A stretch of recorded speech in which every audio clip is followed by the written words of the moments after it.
Hi, this is the Black Mormon Reader, and I'll be reading verses from the book of Mosiah.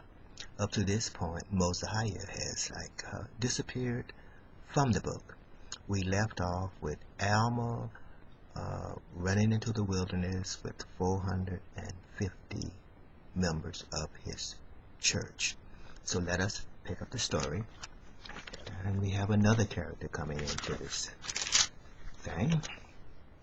And it came to pass that the army of the king returned after having searched in vain for the peoples of the Lord. So they failed to find Alma. And now behold, the forces of the king were small, having been reduced, and there began to be a division among the remainder of the people.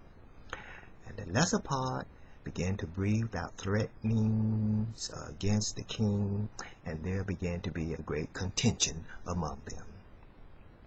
Now there was a man whose name was Gideon, and he was a strong man and was therefore an enemy of the king, and he drew his sword that he would slay the king. And it came to pass that he fought with the king, this is King Noah, and the king saw that he was about to overpower him. He fled and ran and got up to the tower which was near the temple. And Gideon pursued after him, and was about to slay him, but the king cast his eyes round about to the land of Shem, and behold, the army of the Lamanites were within the borders of the land. So the king cried out to Gideon, "Look, the Lamanites, man, are about to overtake us. Let us do something here." And he persuaded Gideon to spare his own life.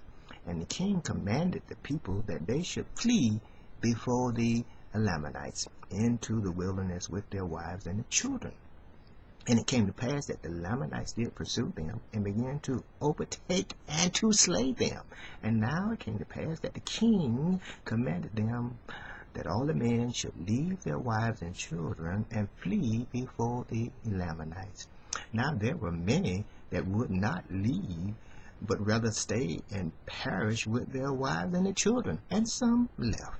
And it came to pass that those who tarried with their wives and their children caused that their fair daughters should stand forth and plead with the Lamanites that they would not slay them. So you got these good-looking women pleading with these soldiers. And it came to pass that the Lamanites had compassion, for they were charmed by the beauty of their women. Therefore the Lamanites did spare their lives, and took them captive and carried them back into the land of Nephi. The land of Nephi has been overpowered by the Lamanites. This is a Lamanite land now. And granted that they might possess the land under the conditions that they would deliver up King Noah into the hand of the Lamanites, and that they should pay tribute to the Lamanites from year to year. Now among those who were captured was a young man by the name of Limhi, and Limhi was the son of Noah. And Limhi was desirous that his father should not be destroyed. Nevertheless, Limhi was not ignorant of the iniquities of his father, he himself being a just man.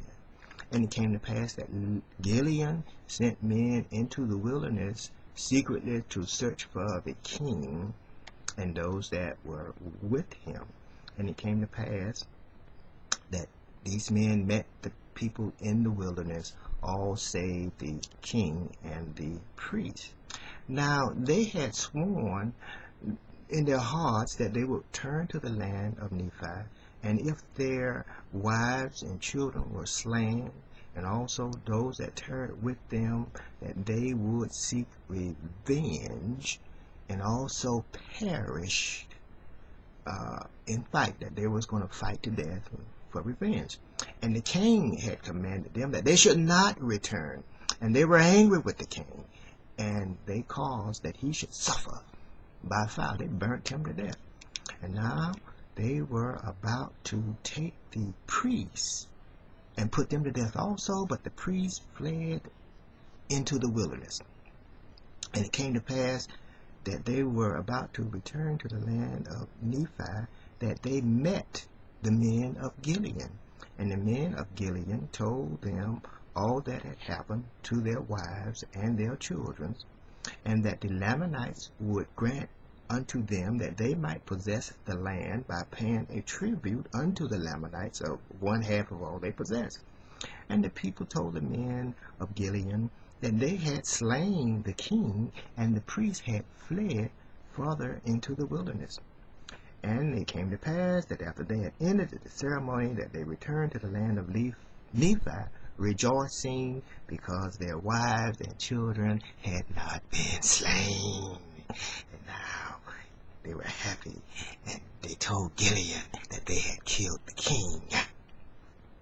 And it came to pass that the king of the Lamanites made an oath unto them that his people should not slay them. Oh, yeah, right. And now Lemhi, being the son of the king, having the kingdom conferred upon him by the people, made an oath unto the king of the Lamanites that his people should pay tribute unto him, even to 1/2 of all they possessed. And now Lemhi began to establish the kingdom and to establish peace among the people. And now Lemhi did have continued peace in his kingdom for the space of 2 years. The Lamanites did not molest them or seek to destroy them. So now, on that note, this is the Black Woman Reader. Until next time.